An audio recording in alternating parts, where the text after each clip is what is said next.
Сайн байцгаана уу хүнд үзэгчдээ. Өнөөдөр манай de facto нэвтрүүлгийн зочноор Америкийн нэгдсэн улсын HybridZone компани гүйцэтгэх захирал, Гольфийн мэргэжилтэн ноён Стивэн Лорик оролцож байна. Стивэн Лорик, Гольфийн мэргэжилтэн Америк нэгдсэн улсын HybridZone компанийн гүйцэтгэх захирал.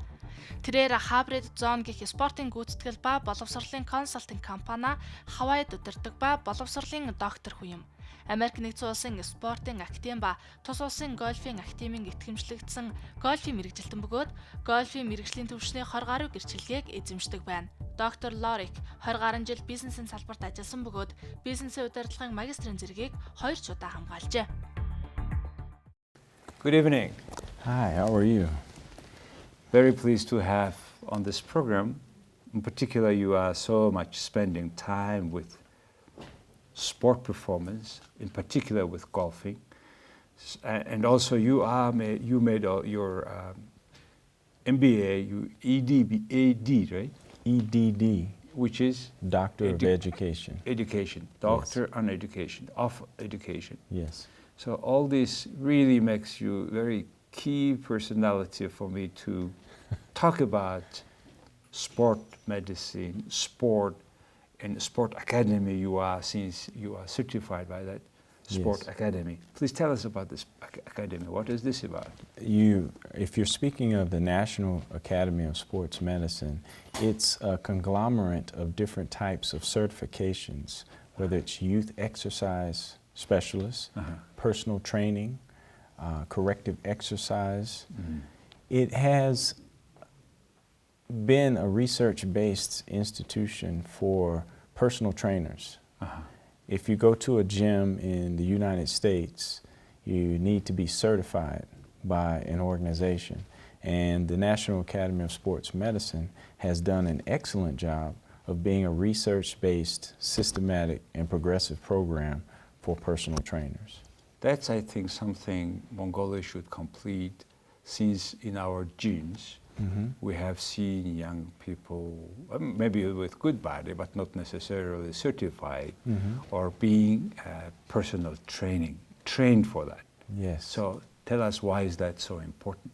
I believe it's important because you need to have a fundamental program.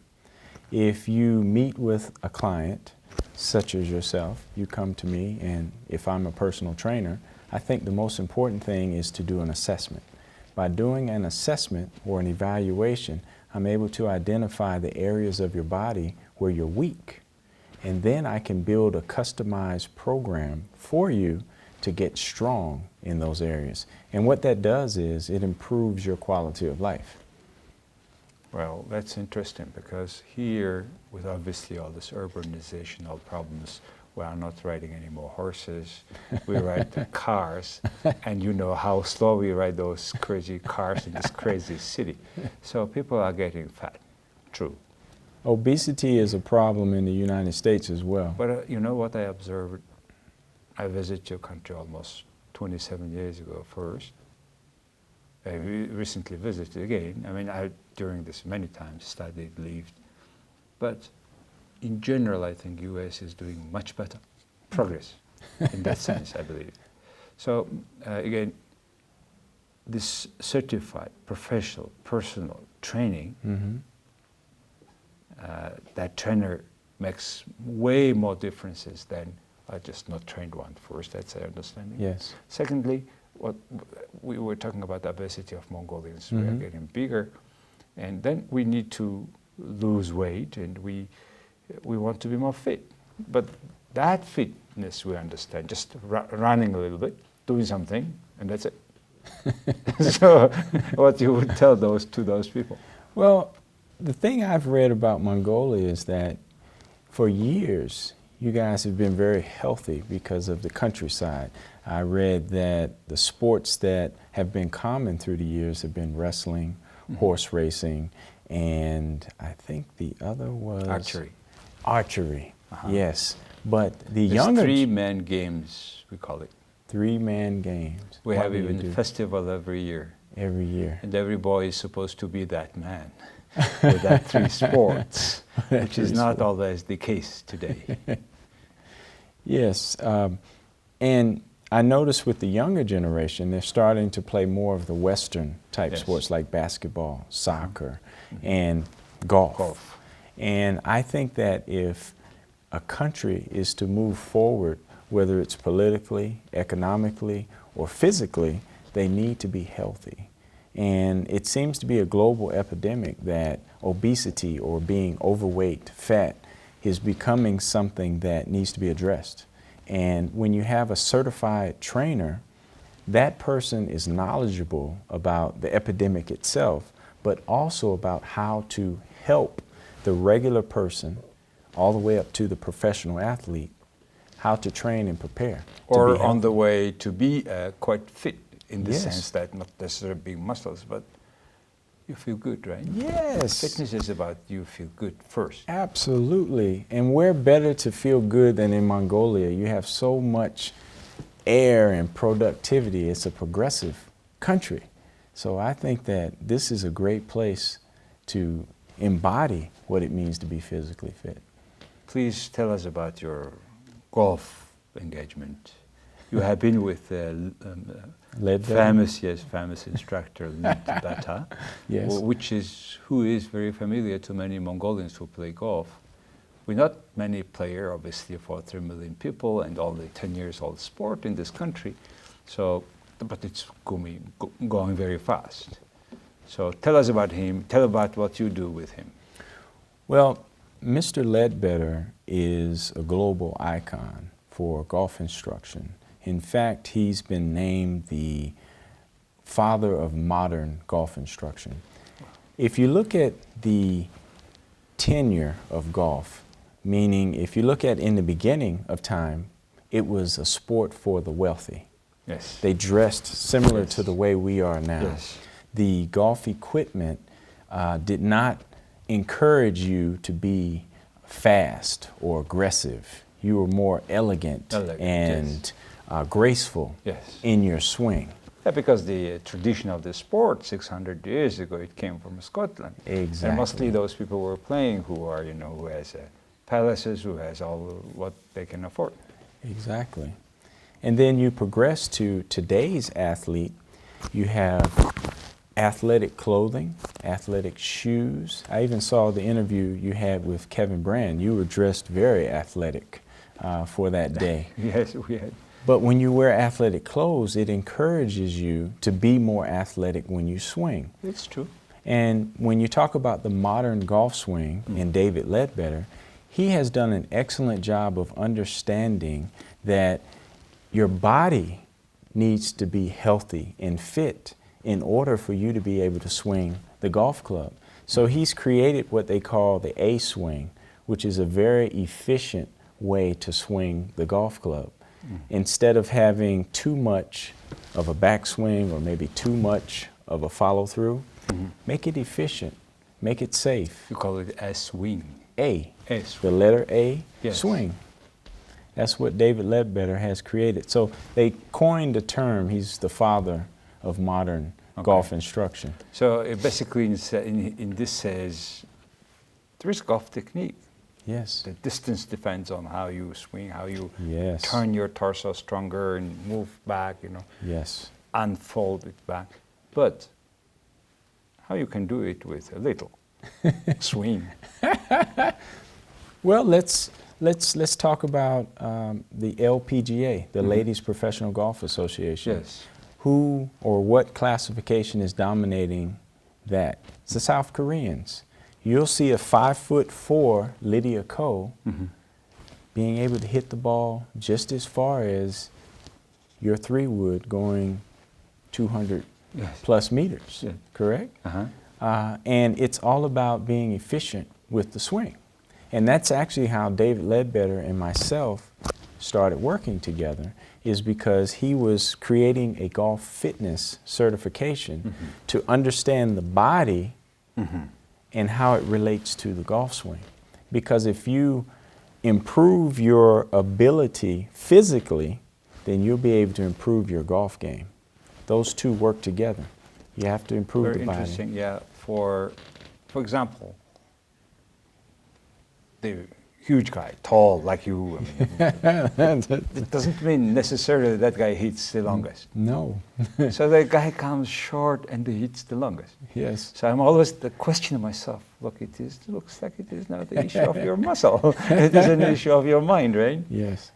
So how, say, beginner golf, to have that mindset, that first is fitness, second is your technique. Yes. So how the company, the name HybridZone. HybridZone. Yes. That's very, like for golfers, it sounds like hybrid. Yes. So is it hybrid? It actually has a number of meanings. First of all, it means sports and education. I don't believe you can have one without the other. So it's a hybrid. It's the combining of the sports with the education. And as you look at golf, the hybrid would be you can't have the fitness without the golf instruction. You have to have those two to be successful. That's something that usually beginners ignore. Yes. That you can go better with instruction from the beginning, Yes. rather than without. Yes. And somebody's staying there with whatever swing they have, maybe from the nature, no technique. But some hit well with that strange, if we can call it technique. Yes. So why technique is important? Why the people would not here follow their natural instinct? You go there, learn golf yourself, nobody would try many times. Well, let me ask you this. You're an economist. There's a formula that you can use to figure out the answer. However, with golf, it's not a natural movement. So if you go out with your natural thought process, for example, baseball, the way you swing a baseball bat to hit the ball. A lot of people think that the golf swing involves your arms, a lot of your arm movement, but in actuality, it's more of your core. It's more of a synchronization or coordination of your lower body and your upper body. I remember in the interview that you had with Kevin, he mentioned, I can teach the technique, but I can't teach the coordination. Yes. And let me tell you, you add fitness to a program, now all of a sudden your body can move better, more efficient, and that's where the coordination comes from. And that starts with kids, Yes. with juniors. If you have juniors playing different sports, then they build up the dexterity or the ability to move this way, move that way, being able to coordinate their legs with their upper body, and then that makes a better golfer. So it's like a formula. You better have to know the technique. Yes. Then you can improve technique, but you Yes. cannot improve instinct. That's what you say. No, So, no. Did I answer your question? You asked me yeah. about technique. Very well done. Okay, thank you. So next question is about golf itself. How many years when you start to play golf? That's a great question. I, like so many golfers, started golf when Tiger Woods came out in the 90s. Was it inspiration? Yes, he was a big inspiration for me. I always played other sports growing up, and I thought golf was a boring sport. I thought that was a sport for non-athletic people. But when I saw Tiger Woods come along, I decided to understand it better. And I took up golf instruction immediately.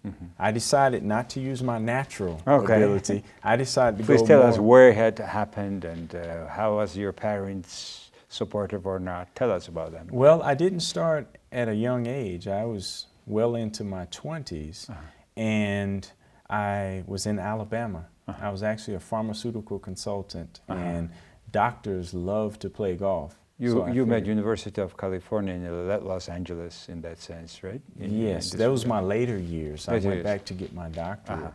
But when I first started golf, I was an adult, and I was picking the game up just to improve my sales career. Well, okay. And it didn't come natural. Okay. I actually wasn't very good at all. So how long it took time to have a zero handicap? Well, From the 90s, I struggled just like a lot of people. Like, yeah, I mean, yeah, I do it every day.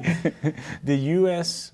Golf Association says that the average handicap is a 24. Okay, and that's a lot of people at the 24. You imagine most people are trying to break 100. Well, I never broke 100 for many years. It wasn't until I went to the Golf Academy of America in Hawaii in 2006 that I began to learn the game of golf, from its history to golf instruction to finding my niche in golf fitness. The interesting thing about the Golf Academy of America is that it's a school. It's a 2-year school that teaches you the business of golf, and it teaches you the teaching side of golf. Oh, this Golf Academy. Yes. I see. Now, what's your handy now? Oh, my handicap now? Minus? My handicap is about a 7.4. 7.4. But I don't get to play as much as, you know, I would like. To have, But, you know, it's certainly a constant struggle to get better. So, Academy of Golf, you said 2 years training, business of golf. Tell us about more, and how many academies, who are they, who comes there? The Golf Academy of America started out in 1974. It was originally called the San Diego Golf Academy, and it's transitioned over the years through ownership to become Golf Academy of America. They have 5 locations: Dallas, Myrtle Beach, South Carolina, California, I'm not naming, Arizona, yes, and Florida. Florida. And that makes 5. And what they do is, again, they take anyone from high school to veterans from the military who are looking for a second career. And they turn, their slogan is, turn your passion for golf into a career. Okay. And that's what I did. I decided to follow my passion, and I went to golf school because, quite honestly, I wanted to be good, and I wanted to be able to speak intelligently about the golf swing. I didn't want to go to the golf course and be marginal or be average. I didn't want a 24 handicap. So people of any age can come to this academy? Yes, and they encourage foreigners. And what is that about? You stay there stationary, or how does it work? Oh, to give you an example, say for example yourself or your son wanted to go to the Golf Academy of America, they would work with the staff and they would find housing for that student. I see. And you would go ahead. It's like you go for your master program. Absolutely, like you did in Denver. Yes. So you go there, and is it expensive? Well, it depends on your economic means. Golf is a sport of privilege, correct? But now there's more becoming democratic, in particular after Tiger Woods. Yes. And let more people play now. Yes. And you know, I was thinking about the cost overall. Here, many people go for fishing and other hobbies. Those hobbies are expensive. You travel, ride very far. So I think golf could be comparable. So you go to this academy and register, or what is the requirement? Can everybody go who pays? Well, I'm sure they have an entrance process, which I was actually nervous since I wasn't the best golfer. But certainly they accept anyone who meets the standard. I mean, the standard is... Regardless age. Regardless of age, religion, whoever. Right, regardless. You can go. And the good thing about the academy is that it's structured in that every week there's a tournament. You actually get graded on your performance. The first tournament is where you establish your handicap, if you have one. And then from there on, you try to improve your handicap, and that's how you grade it. And how heavy is this training process? How many academic hours? Then that's a good question. Training hours? Normal course loads are 18 hours, which is about 5 to 6 classes a semester. And those classes range from golf teaching to accounting to food and beverage. Mount Bogd, am I saying that correctly? Like it's a full-scale resort, golf country club, 18 holes, golf plan designed it. So at the Golf Academy, you learn how the business of golf works, from how they serve the food and beverage, to golf instruction, to how to maintain the golf course, the superintendent's job, the grass that they use. So if you want to have a career in golf business, it's better to go to this specialized academy. Yes, I agree. Yes. Wow, sounds very good. Now let's talk about about the Golf Associations of America. Yes. What is that about? Who can be there? Is it consisting of all clubs around the country as a federation, or how does it work, and why it should be there? I'm not very well educated on the golf associations, but I can say that I think that the structure, whether you're talking PGA of America, the certification of golf instructors, or you're talking the LPGA, the Ladies Professional Golf Association, or the golf course superintendents. This both American associations, right? Yes, most not of the them. worldwide. Not the world. However, there is the World Golf Foundation, and the World Golf Foundation does an excellent job of collecting information statistically as it relates to golf.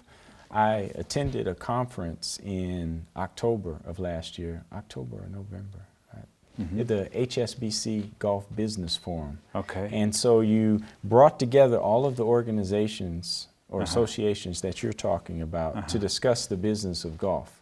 So you would have a KPMG, you would have a Morgan Stanley, you would have different types of companies that have investments in golf, and they would talk about how to grow the game. So I think associations are very important because they allow collective minds to understand the game and how to grow the game.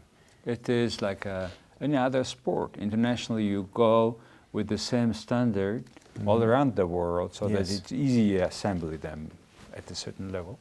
Where does it based? Where is it based? The HSBC Golf Business Forum? Yeah, World They Golf. do it globally. For example, last year was it in Florida.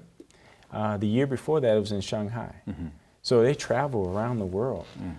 It's a wonderful opportunity. In fact, it might even be an opportunity for you as well to visit. But it's a collective scholarly event of all the major organizations in golf. So now, since we have mostly talked about golf, let's go back a bit about, back again to your fitness, your health. It is not only just age issue, but there are so many groups of food nutritionists, and people get confused now which one is good and why we should use it. And since you have been working in this pharmaceutical industry, so what will be your take, or on the average person, your advice about the food nutritionists? Zillions of vitamins, nutritions, big boxes, small boxes are coming in, which is offered in your gym. So what would be that best position on those? I'll give you an example. A personal trainer trains you how to train your body. But a personal trainer, unless he's certified as a nutritionist or a dietitian, should not be giving nutritional programming. However, they can make recommendations or give advice, or they can refer a client to a dietitian or nutritionist to speak intelligently about how they eat. But to the average person that comes to the gym and wants to, say, lose weight, I think it's the personal trainer's job to understand the needs of that person, to ask the right questions, similar to the way you're asking me different questions, to find out, what are your goals? What is it that you want to accomplish? How do you eat regularly? How many times do you eat a day? What time do you go to bed? What time do you wake up? Do you have a lot of stress in your life?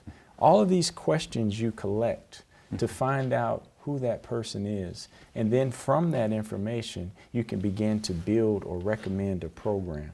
And if there are special dietary concerns like high blood pressure, heart disease, then you can refer them to a professional that can give them the help that they need. Will you play in Mongolia? Will you meet golfers, or will you? We actually, What's your program? the reason why I'm here is the Mongol Golfer Club invited me to come, and I had the fortune to meet with also the Mongolian Golf Association. We're putting together an event to educate golfers about the importance of fitness.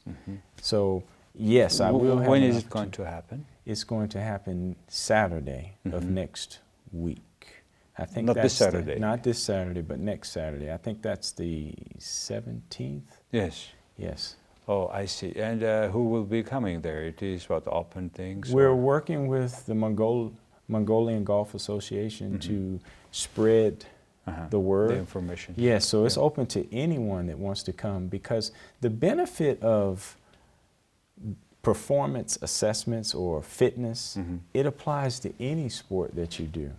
I can tell you now, I can go out into the lobby and I can work with every single person, because it starts with the same process, an assessment. Great, Stephen. What Yes. you do and what you are going to make in Mongolia is important. Yes, thank you. It's an important landmark even for our Mongolian Golf Association development. Yes. We are not so many members, but very active members. In particular, for last 4-6 years, a lot of youngsters, young guys are joining, and they are doing very well. So, thank you for coming to Oh, this it's program. my honor. It is my honor, please. Good luck. Thank you very much. Thank you. Pleasure, sir. За хүндэтгэгчтэй өнөөдөр манай дефактоны төлөвийн зочноор энэ Америкийн HybridZone компани гүйцэтгэх захирал доктор ноён Lorick оролцлоо. Их баярлалаа.